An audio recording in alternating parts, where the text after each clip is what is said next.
Assalamu alaikum guys. So this is exactly 12 o'clock. Can you guys hear me? And respond? Okay, thank you. So we have 5 attendees at this point. Let's wait for a few minutes and then we will start our discussion. 12 or 5 and then we will start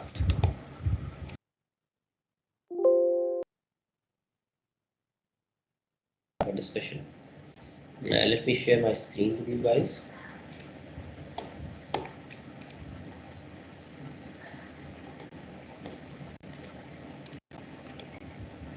Okay, can you see the PowerPoint on your screen now? Yes, sir. No. Yes and no. So I think we'll wait just for a few seconds and should be fine with everybody. All right, so I am running the slideshow now, and this is our week 5. Okay, today we will be talking about different topics, and the first one is related to ethical dilemma. Actually, this ethical dilemma is related to the topics that we covered in our last class. Last time we talked about the moral issues, and moral issue is actually very close to ethical dilemma. In case of ethical dilemma, actually there are certain conditions that must be satisfied. If those conditions are fulfilled, then we call that condition as an ethical dilemma. So let's see what those conditions are. There are actually 3 conditions. And the first condition is the agent must decide about which course of action is best. So by agent, we mean the person, the individual who is in that situation. And the decision should be must in that situation. Like if you are in a situation that has moral issues, but if you can afford to remain in a state of indecision, then we don't call that situation as an ethical dilemma. Ethical dilemma is a situation where decision is a must. Second condition is multiple course of actions should be available. So if you have an uncomfortable situation, but but there are no multiple lines of actions, then that situation is not termed as ethical dilemma. For a condition to be an ethical dilemma, multiple choices, and by multiple choices I mean at least 2 choices should be there. And the third condition is that choice of any course of action leads to compromising some ethical principle. So it should be a situation where you have multiple options, and then whatever option you choose, some of the ethical principle is compromised in that situation. Means there is no such situation or no such solution in which no ethical principle is compromised. If we have such solution, then we don't call that as an ethical dilemma. Rather, all the multiple choices, like whatever you choose, some of the principle is compromised in that. So this condition, if these 3 conditions are satisfied, then that situation is termed as an ethical dilemma. Now, I was reading some stuff on ethical dilemma, and in that article, an interesting example was given to explain this concept of ethical dilemma. And the author said that if you, let's say, you are going for a very important exam or for a very important interview, let's say for a CSS interview. Now, if you have been called for a CSS interview, it means you have definitely you have given a lot of input, and maybe it might have like years of hard work behind that. Now if you are going for that interview, and on the road you see like suddenly an accident happens, and there is no one to help that person who is injured in the accident, only you are there. Now what will you do? Will you help the person, or you will go for your interview? Now, if you help that person and you sacrifice your interview, that is against your self-interest. And here, let me clarify one thing, that following your self-interest is also ethical. Like it is Sometimes we assume that if we are following our self-interest, then this is not something ethical.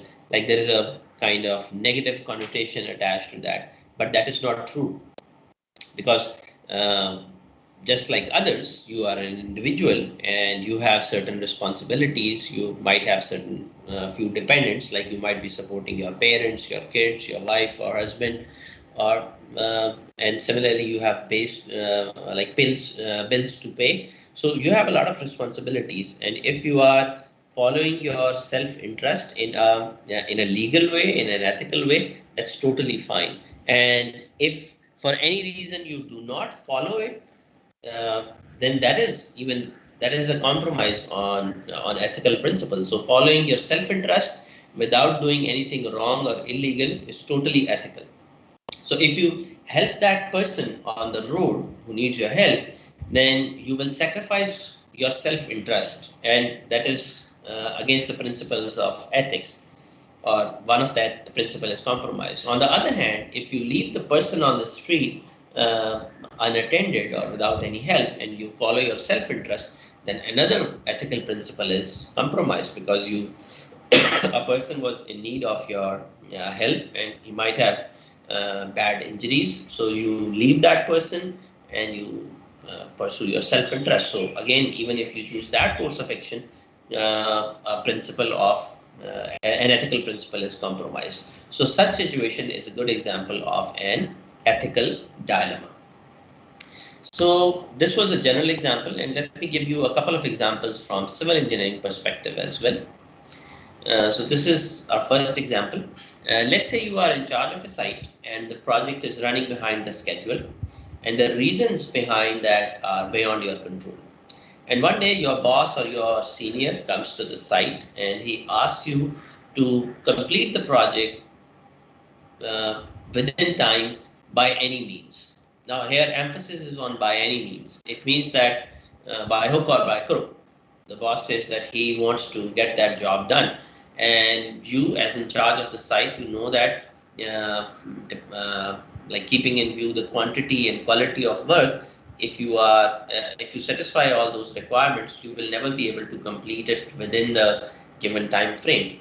So the meaning of your boss by saying by any means is he wants you to cut some corners, means make some compromises on the quality of work or on the quantity of work.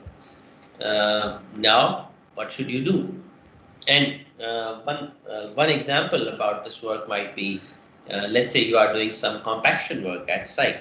Now we know that for compaction we need to compact the soil in certain number of layers, having certain thickness of layer, and then we pass the rollers. Like a certain number of passes are required to achieve proper compaction. So if you want to cut some corners, means you might reduce the number of layers, or you might reduce the number of passes of the roller, something like that. This is just one example. There are several other ways of cutting the work or compromising the quality or quantity of work. So now the question is that if you do not follow the instructions of your boss, you might lose your job. And on the other hand, if you compromise on the quality of work, that is against your work ethic or your ethical principles. So what should you do? Should you compromise on the quality, or you should risk your job? Now this is an ethical dilemma, because if you, let's say some person with high moral integrity might say that, okay, even if I have to sacrifice my job, I will not compromise on the quality of work. But again, there is an aspect of self-interest that there is no fault of your own, and you want to do the work correctly, and the reasons why the project is behind the schedule, those are not related to you, those are beyond your control. So should you compromise on the quality, or should you take risk of your job? If you take risk of your job, again, it's against your self-interest, and there is no mistake of your own. So this situation is an example of ethical dilemma. And somebody asked earlier that what should we do? What is the right solution in this case? By the way, let me ask you guys, what do you guys think? What should be done? Okay, so I'm back on Teams now. Does anybody want to comment on this? Ji Nasir. Sir, check out the severity of both the perspectives. That if he is in a condition to lose his job, or isn't he, and what are the qualities that are going to be compromised? Okay. If you think that if he can save his job by making a little compromise, then that should be fine. But if he has to make some major compromises, like on the safety of the project, then he should not do that. Maybe something like that, right? Yes, sir. Okay. Yeah, this is one perspective. Uh, and again, it's very hard to give a verdict on that. Although if we strictly speak about the principles or about the ethics, then we would say we should never make a compromise on the quality and we should face whatever are the consequences. But although when you talking about the real life, when and especially when there is no mistake of your own, right? You haven't done anything wrong. In that perspective, it's hard and it's challenging to risk your job, especially if you have responsibilities. So it's hard to say that this is the right thing to do, and that's what this dilemma is. That is why we call this a dilemma, because it's a difficult situation and it's not easy to make a decision, and whatever you decide, you will be making some compromise, either on your personal interest or on the interest of your client or on the interest of your organization. So it very much depends upon the person who is dealing with this situation. Some people are very casual about this. They don't even give it a second thought. They say, okay, if my boss is saying I need to secure my job, I'll do whatever is needed. I'll complete the project by hook or by crook. Okay. But some people, on the other hand, are on the other extreme. They say, I'm not going to make any compromise. But most of the people who are that courageous or that brave, those are the people who who have a more strong financial background or who have less responsibilities. Such people have that courage to take such risks. And then in between these two extremes, like all other people lie in between these two extremes. So at the end, it comes to your own moral principles, that how you deal with the situation. Okay. All right. So let's see another example. Now, again, this example is from civil engineering perspective. You are in charge of a project, and this time you are running low on budget. Last example, time was the issue, but this time money is the issue. And you need to buy something. Like as engineers, all the time we procure stuff. So you want to buy some material, and now you have two options. One is to buy the best quality material that is durable, that's environmental friendly, and it's all good. Second option is to buy relatively cheap material, which might not be very durable and might not be environmental friendly. It's not fully developed yet. It may or may not be acceptable. You are running low on the budget. Now, what will you do? Will you face the financial loss, or you will compromise on the quality of work, and you will use a less durable or environmentally harmful material? Now, again, a person with high moral integrity will say that we must never make compromise, and even if we have to face any financial loss, we should bear that. But on the other side, the other person who does not have such high moral integrity, he might say that, okay, there is no fault of my own, so I will not face or I will not bear any financial loss. I will make compromise on the quality, but I don't want any financial loss because I am a professional. I do all this work to make money, and if why should I face financial loss especially if I have not committed any mistake? So that's the other perspective. These are the two extremes, and the world lies in between.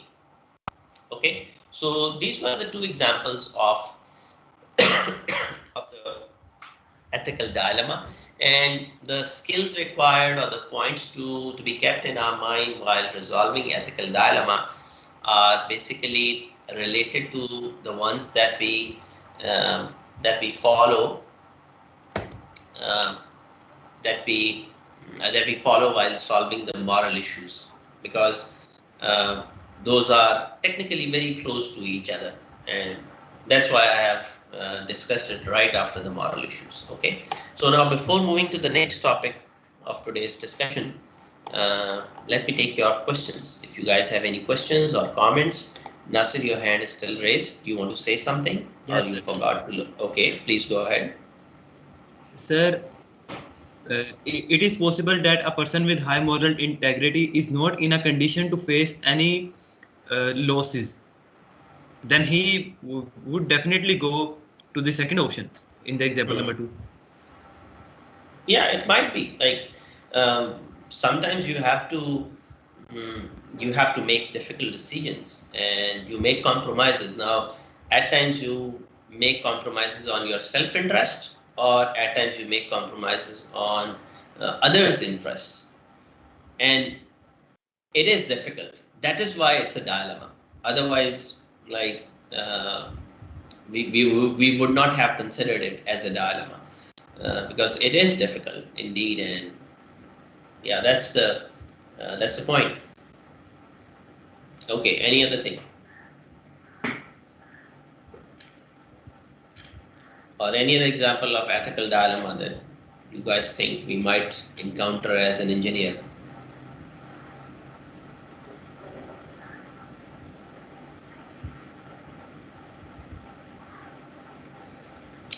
Any comments or questions? Okay, if not, let's go back to our slides. Or before going to the slides, actually the next topic that we are going to talk about is related to work ethics. Have you guys ever heard about work ethics? Or even if you have not heard about work ethics, I think the name itself is self-explanatory. So, would anybody like to comment on this? What do we mean by work ethics? What are work Sir, ethics? to do your own work. Ethics to do your own work. So whatever like you're doing, yeah, in some sense that's right. As I said, that this word is self-explanatory. So uh, whatever are the ethics required from an employee, those ethics are termed as work ethics, or the dedication with you work on your job, that is termed as your work ethics. So let's see what are the work ethics. Actually, we have to be like once we will you guys will graduate from your degree. After that, you will either be working in some organization as an employee, or some of you might be running your own businesses. So whatever you do, if you want to be a successful professional, either in the capacity of an employee or as a business owner, you have to have high or strong work ethics. If you have strong work ethics, then you will achieve much higher level of success in your life as compared to the people with lower work ethics. So let's see what those work ethics are, and what are these work ethics, and what are the requirements, or what are the points that we have to keep in our mind to develop high work ethics. And this work ethics is like in any organization, this development of work ethics is basically it's a teamwork. There are some responsibilities that come on the organization, and some responsibilities come on the shoulders of employees. And if both the parties uh, have high work ethics, only then we are able to achieve a good working environment in an organization. So let's see what do we mean by work ethics, and what are important things about this. So work ethics. Work ethic is an attitude of dedication towards one job. So whatever you are doing, professionally, you are supposed to do it dedicatedly. You are supposed to work hard on your task, and there are several other properties. We'll talk about them. Okay, so the people with strong work ethics place a high value on their professional success. They exhibit moral principles that make them outstanding employees in any position. So if you have high work ethics, no matter what you do, whether you are a design engineer or you are working at site or you are working in the client end or you are doing something totally different, if your work ethics are good, you will achieve a lot of success in your life. And what are the benefits of work ethics? The benefits are productive work. If your work ethics are good, your team will have high productivity. And secondly, cooperation will develop in your team. People will help each other and a good working environment will be developed. So, by the way, like, what do you guys think if, let's say, you are hiring somebody or you are working in any organization? So, what do you think? What type of work ethics should be there? What are the if you are hiring somebody, what characteristics or what traits you will see in that individual, or what would you want from your employees? Anybody? And these things are pretty general, so nothing technical or really rocket science here. Or let me ask somebody. SN Jat 863. Are you there? SN?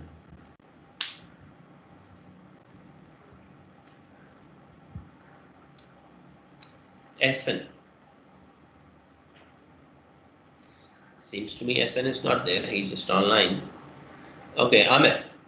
Amir Sultan. Amir, are you there? Amir is not there either. Okay, Komal. Komal Akhtar. 1033. Yes, sir. Ji Komal. Professionalism. So, professionalism. Okay, what is professionalism? Sir, how much he is dedicated to his job? How much he is dedicated to his job, and if a person is dedicated, what do you think? What type of behavior or what habits you will observe in that person? Sir, he must be fair in his job. Fair. Okay. He must be honest. He must be responsible. Responsible, right? He must follow the rules. Follow the rules. He must have organizational skills, teamwork. Organizational skills, okay. That's very important. His cooperation. Cooperation, he should be a cooperative person. Discipline. Discipline means he should be regular and punctual. All right. Okay, these are good number of traits. Good, thank you. Maqsood. Maqsood, are you there? Yes, sir. जी मकसूद, आपके ख्याल में इसके अलावा कोई चीजें important हैं? Sir, you should be proficient of the skills. He should be skillful. You should have like the hard skills. Yeah, okay, this brings another thing into my mind. There are mainly there are two types of skills. Some people say there is a third type as well, but there are hard skills and soft skills. So when he said skillful, so by hard skill, what do we mean? Like as an engineer, our hard skills are, for example, I give you a beam to design. So if you know what are the technical points and how to design that beam, or if I give you a foundation or a slab or let's say a bridge or a column or something like that. So whatever are the technical points that you need to know to complete that task, those things are termed as your hard skills. And then there are soft skills. Soft skills are like leadership skill or communication skill or interpersonal skill. These type of skills are also important. So a person should have hard skills as well as soft skills. And then some people say that there is a third type of skill as well that's known as middle skill. And by that middle skill, we mean like it's more like manners, how to behave, how to like what are the eating manners or what are the dressing manners, something like that. But people don't talk about this middle skill much. Hard skill and soft skills are the two skills which are mostly talked about. Okay, so this was just a side thing. Uh, मकसूद मकसूद आप बता रहे थे हमें? Yes, sir. जी, so skillful होना चाहिए बंदा. That's true. Okay, what else? इसके अलावा भी कोई आपके ज़हन में चीज़ आती है? इसके अलावा जनरल हैं जो बता दी. Okay, that's fine. So actually, probably he's right that most of the things are covered. In general, these are the things that we want to see in our employees, and if any employee has those traits, we consider him as a good employee. So let's see what are the work ethics. Okay, yeah, before moving to the traits of an employee, let's see, as I said earlier, that this development of good work ethics is basically, it involves contribution of two parties. One is the organization and other is the employee. So first of all, let's see what are the points that are important with respect to an organization's point of view. Like what are the things that an organization must ensure in order to develop good working environment for its employees.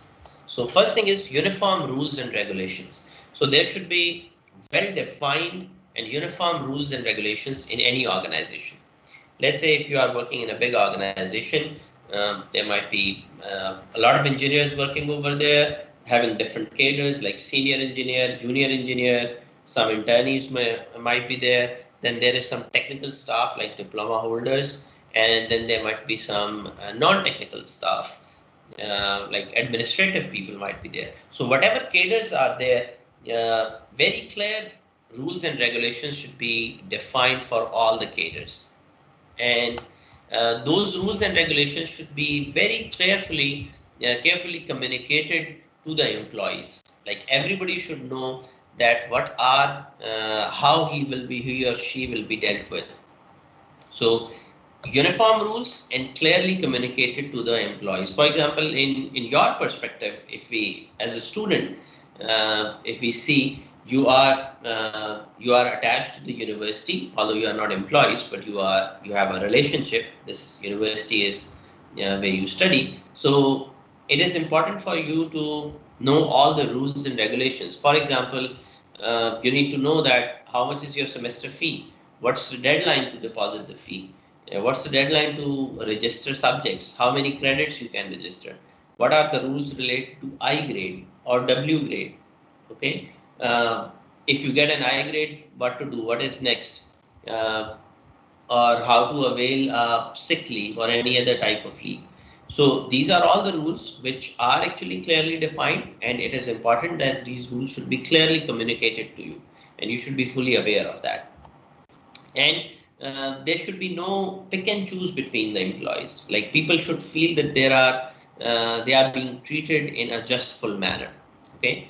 And next thing is that there should be a certain degree of freedom as far as the situation allows. In the current time, in this pandemic time, we see a lot of liberty, like a lot of us are working from home. You guys are taking classes at your places. Like before this pandemic, we never thought of it, especially in our part of the world. Uh, like or in our university, in foreign universities, there is a culture of online classes as well. And similarly, for the teachers or for employees, we have the facility of working from home now. So whatever freedom is possible. Now this working from home option is basically because of this pandemic, but otherwise that option was not there. But in a good organization, such flexibilities are given to employees. But definitely if you are working from home, you are supposed to work. Like working from home is not a holiday. Okay. And the last thing is there should be a clear and uniform holiday schedule, because all of us have our professional lives as well as our personal lives. So in order to like maintain a good personal life, we need certain number of holidays. So there should be a well-defined schedule of holidays that in a year you can take this many sick leaves or this many casual leaves, or like uh, how to take the station leave or duty leave, whatever. So all this duties like leave schedule and other leave options should be clearly communicated. So these are things that are required at the end of an, or there are certain things required at the end of employee. So the first thing is an employee is supposed to be professional about his work, his or her work.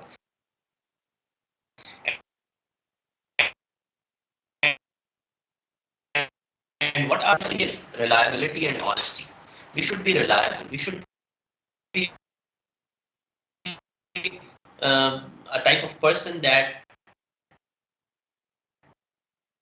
the others can depend upon, or the other, okay? And we do it with honesty. So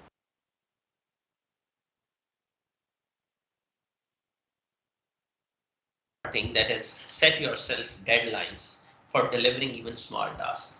Like in our jobs, for a lot of tasks, the deadlines are defined. But in some of the cases, the deadlines are not defined and those things are open-ended. And if you are ever doing such thing, it is better to define a deadline for yourself. Because when we do anything in an open-ended manner, then most likely we will delay that thing for maybe an indefinite amount of time. So if you want to improve your efficiency and productivity, it's always advisable to set deadline even if those are not defined by your organization. Prioritize your task. If you are thinking about everything all the time, then you will remain worried and you'll remain anxious.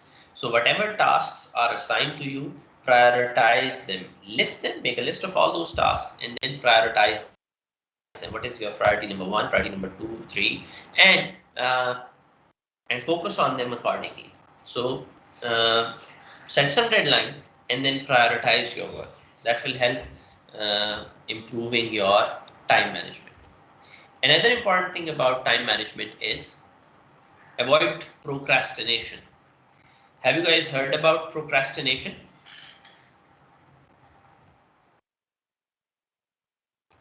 Okay, let me come to the Teams.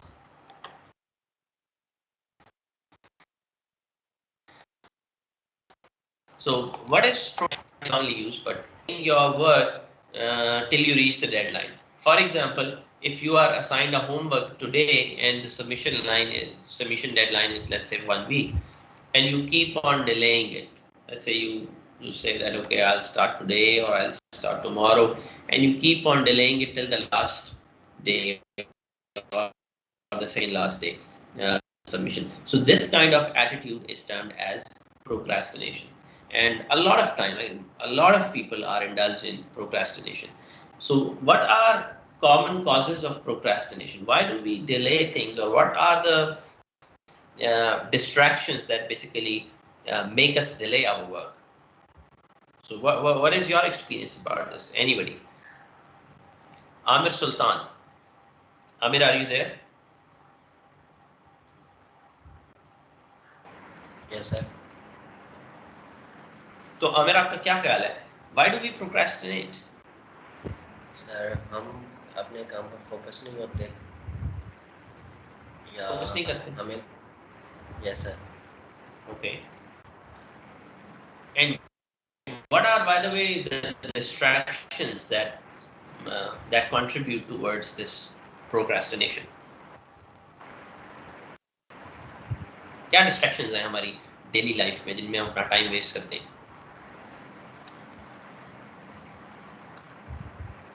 Easy. It's not difficult. Like in your life, like for example, do you procrastinate, by the way? Yes, sir. Okay, I procrastinate too. Probably we can say that everybody sometime procrastinates. So what are the things that distracts you from doing your work? Any example? Different utilities like cell phone, internet usage, Cell phone, internet use. And what do you do on cell phone? WhatsApp, messages वगैरह. WhatsApp, messages. So basically, one of the most common distraction of these days for procrastination is social media. We spend a lot of time on Facebook, Twitter, Instagram, watching useless, I won't say useless, like interesting, but maybe useless videos on YouTube. Like you start one video and it appears to be interesting, and then you keep on watching it for maybe 10-15 minutes, and then you have several other suggestions, and then you click on another video, and you keep on doing that, and in some you feel that you have just spent a few minutes, but you realize that probably 1 or 2 hours have passed by ever since you started that activity. So this mobile phone is a big distraction, and social media and this uh, this YouTube or other things like that. These are one of the biggest distractions of our time, and we spend a lot of time on this. When I was gathering my stuff related to procrastination, I found an interesting video related to procrastination. Do you guys ever hear the TED Talks? TED talks आप लोग में से कुछ लोग सुनते हैं? Yes, sir. No, Something. sir. सुनते हैं, okay, चलें. Yes and no. TED Talks are very good talks, and you uh, like those talks are available on a lot of good topics. So I think that would be a good habit of hearing those talks, because most of the time I find those talks as valuable. So I would like to just run a video for a few minutes of a TED talk that is related to procrastination. Let me just complete a couple of slides, and then I'll show you a video of procrastination. I'll run it for a few minutes, and I'll give you the link of the video. Then you can complete that video later on at the time of your convenience. Okay, so after procrastination, last thing that you need to avoid is to avoid negative talk and gossips. Like especially in our culture, I personally observed this. Um, there is a lot of negative talk in our society, and even in our workplaces, backbiting or gossips, and these things are not traits of not the traits of good professionals. It's not only wastage of time, but such negative things create a negative energy around you, and these things or these negative talks, they affect your work productivity greatly. So a good professional does not waste his time in negative talk or in gossips. And then there are some other good work habits. That is, first is do it now habit. Like let's say you are dealing with a client, you get an email or a message. So try to respond as early as possible. Do not be late in your response. Respectful to others, that's important. Do your work with determination and dedication, and hold yourself accountable and be responsible. Now, what does it mean of holding oneself accountable? Like before somebody asks, like your boss or your senior ask about your work, you hold yourself accountable. You ask yourself about the quality of your work or about your progress. And believe me, if you do that, that will save you from a lot of embarrassment in your professional life. That before others hold you accountable, you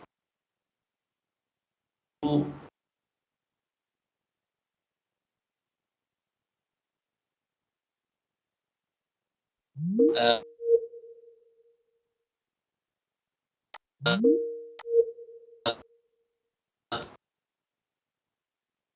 you held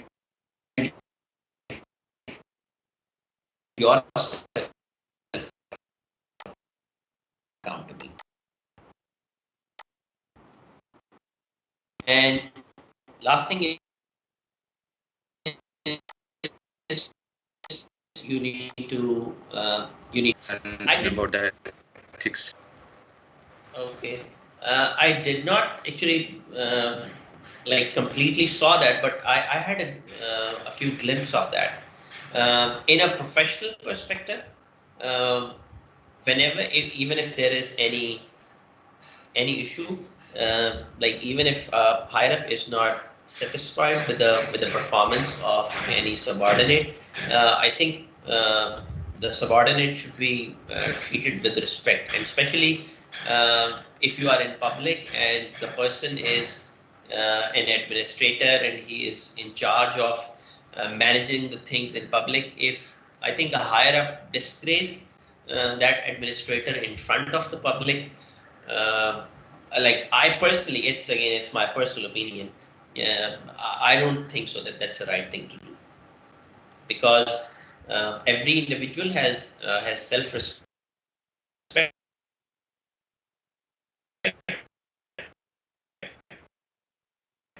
and that administration would be dealing with the same. What it sees that even that lady does not have any respect in front of or in the eyes of her higher ups, then probably the subordinates won't even respect her.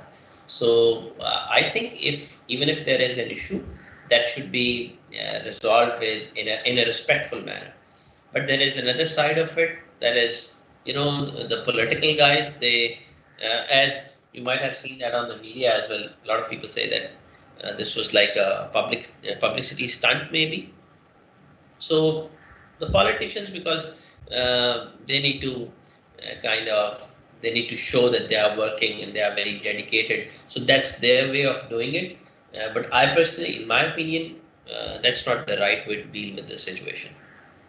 But again, somebody might have a different opinion as well, and somebody who has more detailed information about that can throw better light on that. But based on just a few glimpses of that situation, that's my opinion. Okay. Yes, sir. So specifically, I want to ask that the administrator lady, she left the place right away when she felt her insult. That is the right thing to do if we are seeing such a situation, or we should stand there and face it.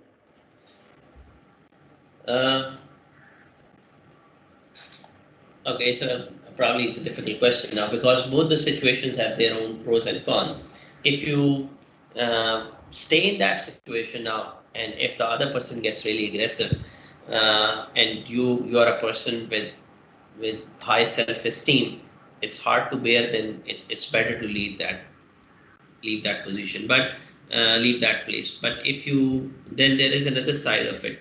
If you leave that place, the person who is your in charge, he might feel like disrespected or disgraced, and then you might have to face some consequences. So now, if one think that, if you think that you are in a situation that you are about to lose your temper, because for example, if that lady, she might have thought that this was beyond her capacity. So I think if she had two choices, that one choice was to confront her higher up, and the second choice was to leave that place, then leaving that place would be a better option. Going into the confrontation would be might lead to more harm. Okay, because if you confront with your higher up, then it becomes an issue of ego. So in that situation, I think if you are about to lose your temper and the things go beyond your control or beyond your capacity, then it's better to leave the situation. The best thing is to absorb that as far as you can, but everybody has certain capacity. Nobody can absorb like everything. So if it goes beyond your capacity and you think that you are about to lose your temperament, then I think leaving that place would be a better option. Okay. Okay, sir. Thank you.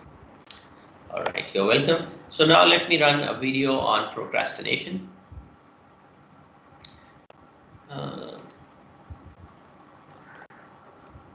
All right, can you guys see the YouTube on your screen? And hear the sound. क्या आप लोगों को sound आ रही है?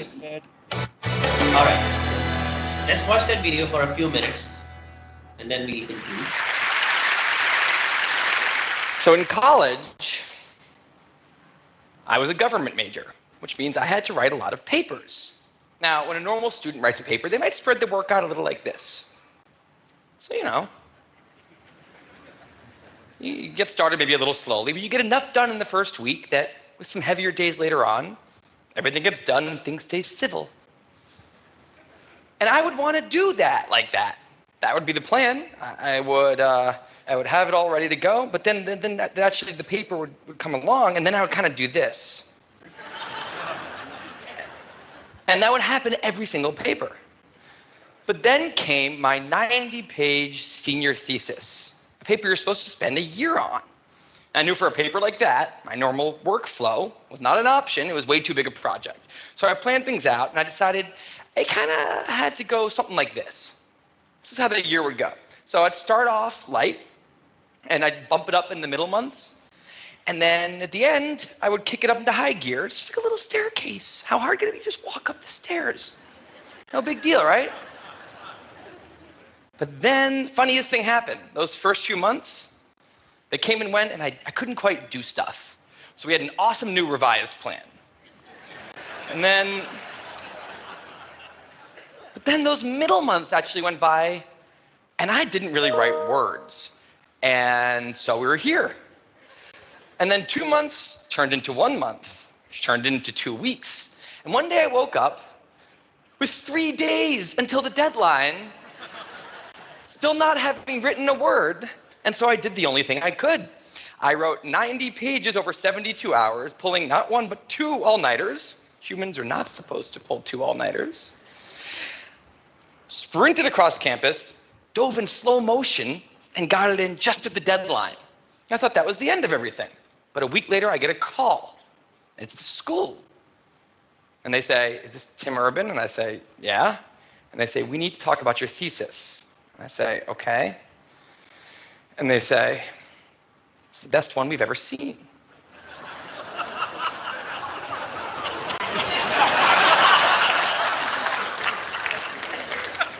That did not happen. It was a very, very bad thesis. I just wanted to enjoy that one moment when all of you thought, "This guy is amazing." No, it was very, very bad. Anyway, today I'm a writer, blogger guy. I write the blog Wait, But Why?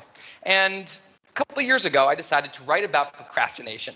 My behaviors always perplexed the non-procrastinators around me, and I wanted to explain to the non-procrastinators of the world what goes on in the heads of procrastinators and why we are the way we are. Now, I had a hypothesis that the brains of procrastinators... Okay, let me just stop here. I hope you guys like this video, and this I chose this example because this is very relatable. You guys and even I, like we work on papers and assignments all the time, and a lot of times we do this kind of thing. Okay, I will share this link of this video. Okay, let me stop sharing the screen now, and let me share the link of this video with you guys in our chat, and watch this video completely. It's a good video, and he has explained things in a nice, funny manner. So this will give you a good idea about procrastination and how to avoid that. If yes, raise your hand. And I will raise my hand because I felt it relatable when I watched this video.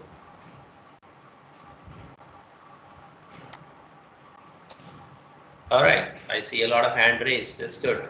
So that's exactly my feeling was when I watched this video. Then that's pretty close to our reality. We do this all the time. Okay, that's great. Now we can lower our hand. 20 hands are raised. Okay. All right, guys. So here I will let me